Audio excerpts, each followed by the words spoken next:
ជំរាបសួរពុកម៉ែបងប្អូននេះគឺជាភាពបន្តនៃដំណើរកម្សាន្តរបស់ខ្ញុំទៅកាន់ខេត្តសៀមរាបដោយបើក្បាលវីដេអូនេះគឺមានជាការធ្វើខ្លួនដើម្បីចេញទៅមើលថ្ងៃរះពីព្រឹកនៅឯប្រាសាទអង្គរវត្តហើយនេះបន្ទាប់ពីធ្វើខ្លួននេះហើយពួកយើងក៏ចេញដំណើរមកប៉ុន្តែពួកខ្ញុំមកនេះរៀងព្រឹកទៅហើយបងប្អូនអញ្ចឹងថ្ងៃរះរៀងខ្ពស់ដែរបានពួកខ្ញុំមកដល់ដោយសារធ្វើខ្លួនរៀងយូរតិចអញ្ចឹងទៅក៏នាំគ្នាមករៀងឡែតិចទៅហើយនេះពួកខ្ញុំបានមកដល់ហើយនៅកវែ3នាក់ហ្នឹងដោយសារ2នាក់ទៀតគេយកឡានទៅទុកអញ្ចឹងទៅនៅតែខ្ញុំ3នាក់ដើរទៅបងពួកគាត់បដា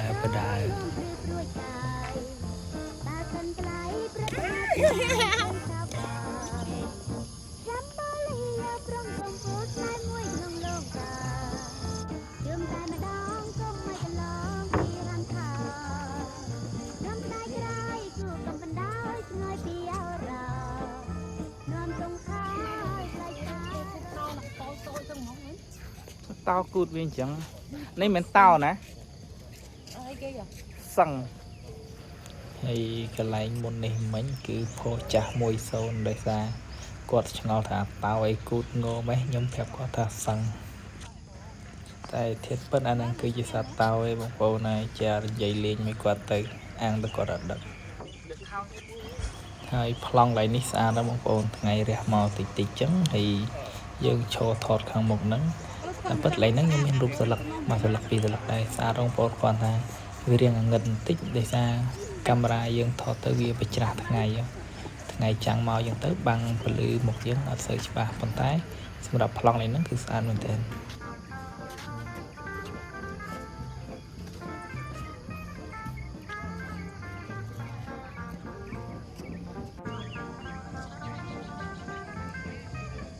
មានបន្ទុកទឹកអត់មានតាខាងក្រៅបើខ្ញុំជួយអាចទៅទឹកនេះលឺច្បាស់ណាស់ខ្ញុំដាក់ចូលវីដេអូអាលឺជួយយកអាចខ្ញុំហើយនេះជាបរិសង្ហារិសាលីអូទាំងពីរនាក់ដែលពួកខ្ញុំនៅគ្នាឈរចាំឃើញវីដេអូពួកខ្ញុំនៅមុខច្រកចូលនឹងច្រើនរិសាអីបងប្អូនគឺរិសាឈរចាំគាត់ទាំងពីរនាក់ហ្នឹងឯងអញ្ចឹងអត់សូវបានទៅណាទេកុំឲ្យខាតពេលគឺមានថាចាំបារើពួកយើងគ្នាថតរូបស្អាតនៅខាងមុខច្រកចូលប្រាសាទអង្គរវត្តបដាមានខាតអីបងប្អូនទិដ្ឋភាពស្អាតទាំងអី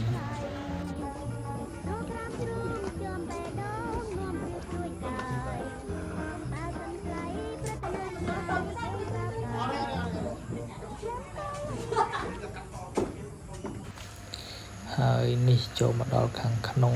ទី1គឺជាប្លង់ដែលខ្ញុំឆ្លាញ់បំផុតបងប្អូនកន្លែងនេះគឺចំពីមុខប្រាសាទអង្គរវត្តដែលយើងថតទៅឃើញប្រាសាទកំពូល3ជាមួយនឹងថ្ងៃរះស្អាតមែនតើបងប្អូនជាមួយនឹងវាលស្មៅឡើងនឹងថ្ងៃរះមកតិចគឺស្អាតខ្លាំងតែម្ដងហើយកន្លែងនឹងដែរក៏ជាកន្លែងដែលខ្ញុំថតរូបបានច្រើនជាងគេ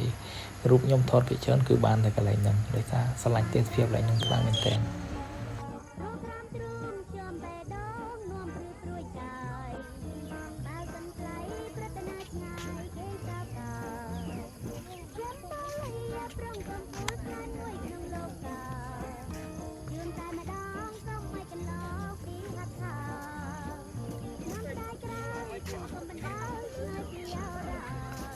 ទេនេះជាឋានសួគ៌មែនទេ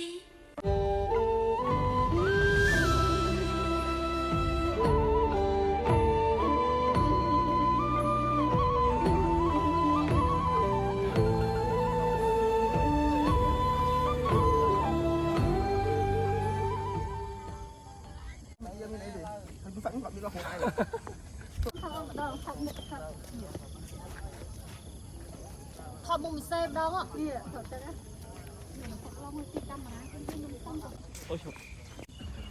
កន្លែងនេះគឺខ្ញុំព្យាយាមចាប់ប្លង់យកឲ្យស្អាតប៉ុន្តែដោយសារមិនមែនជាអ្នកបកកែចាប់យក footage អីបងប្អូនអីចឹងចេះតែព្យាយាមថតទៅបានប៉ុណ្្នឹងឯងឃើញច្បាស់ប៉ុណ្ណេះតែឆេទាំងខាងអីមែនណាឲ្យមុខខ្ញុំមកនៅមកចំហៀងហើយគោនៅមកចំហៀងមានអីចឹង វីដេអូណា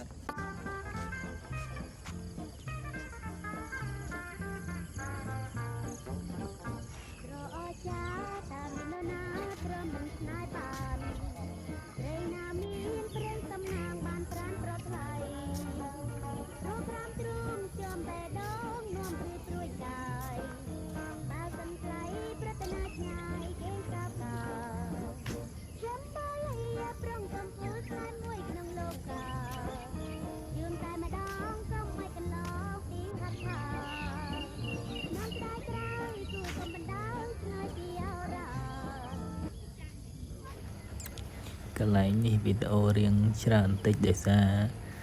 ចង់ថតយកអាទេសភាពស្អាតដើម្បីយកមកដាក់នៅក្នុងវីដេអូប៉ុន្តែដូចជាថតមិនត្រូវសោះអញ្ចឹងក៏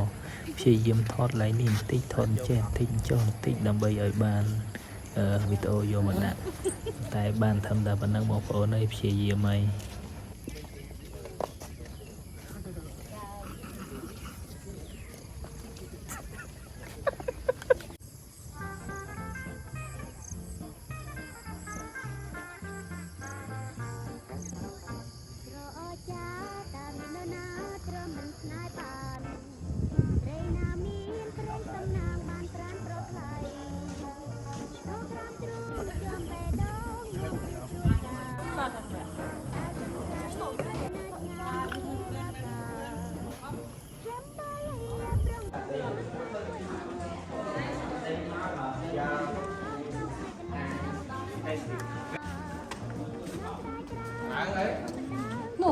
នោះអង្គុយនោះធ្វើគេតារាអក្សរ ហើយនេះពួកខ្ញុំបានដើរមកដល់ខាងក្នុងហើយតិចទៀតពួកខ្ញុំនឹងធ្វើឡើងទៅលើមកតង់ទៀតដែលជាជាន់ខ្ពស់ជាងគេមកអស់បងប្អូន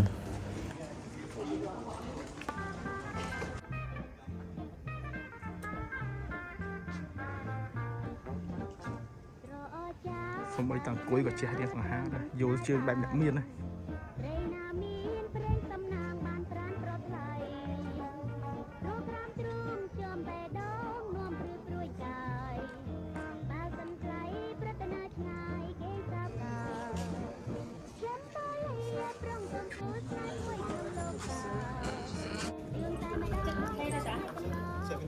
15 minutes long.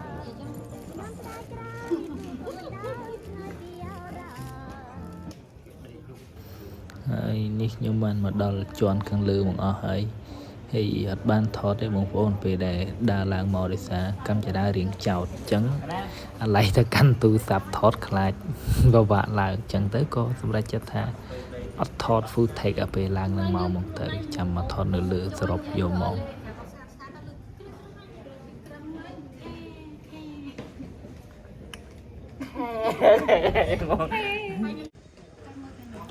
ហើយនេះគឺជាទស្សនវិជ្ជាថតពីលើទៅកាន់ជំហៀងនៅខាងក្រោយនៃប្រាសាទគឺមានដើមឈើធំខ្ពស់ខៀវស្អាតមែនទែនបងប្អូនមើលហើយចង់មើលទៀតមិនចេះចិនណាយ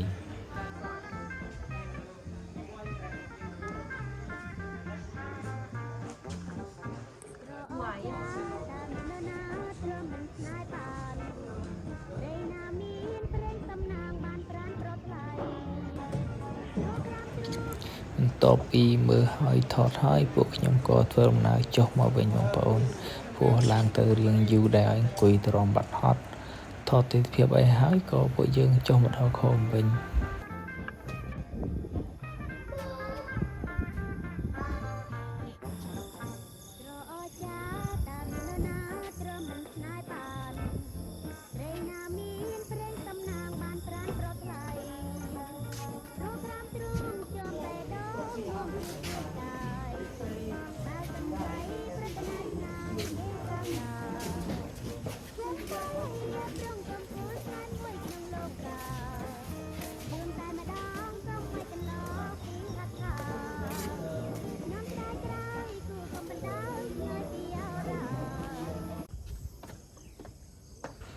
និយាយពីមកដល់ខាងក្រោមបងប្អូនសបោកន្លែងដែលប្លង់ថតស្អាតមែនទែន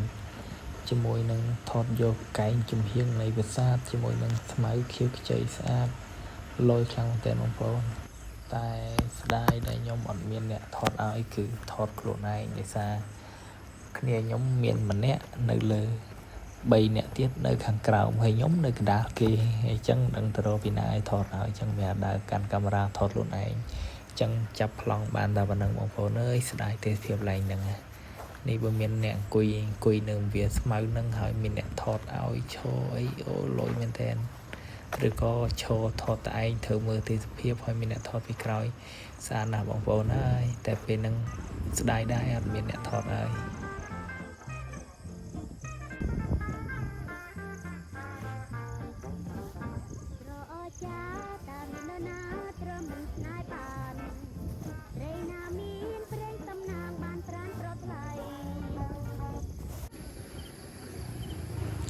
កន្លែងនេះក៏ជាប្លង់មួយដ៏ស្អាតសម្រាប់ខ្ញុំដែរខ្ញុំស្រឡាញ់កន្លែងហ្នឹងមែនតើ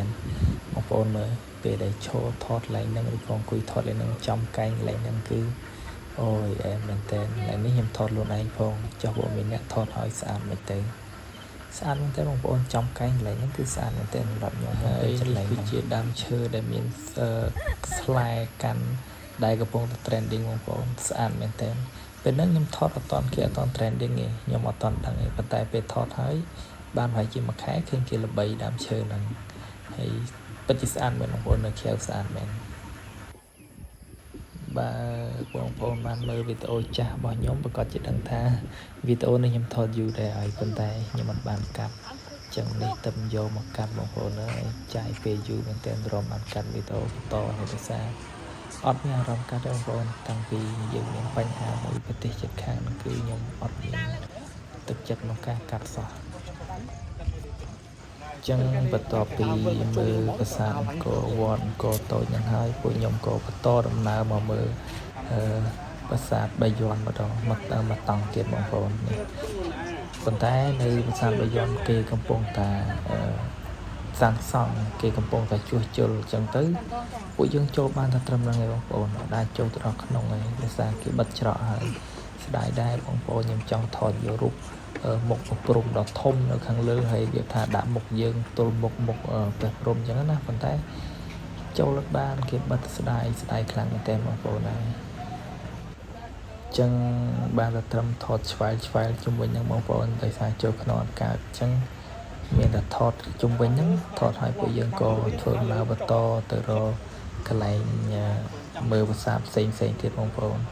ហើយនេះថតបានប៉ុណ្ណឹងបានវីដេអូខ្លះរូបថតខ្លះតែប៉ុណ្្នឹងឯង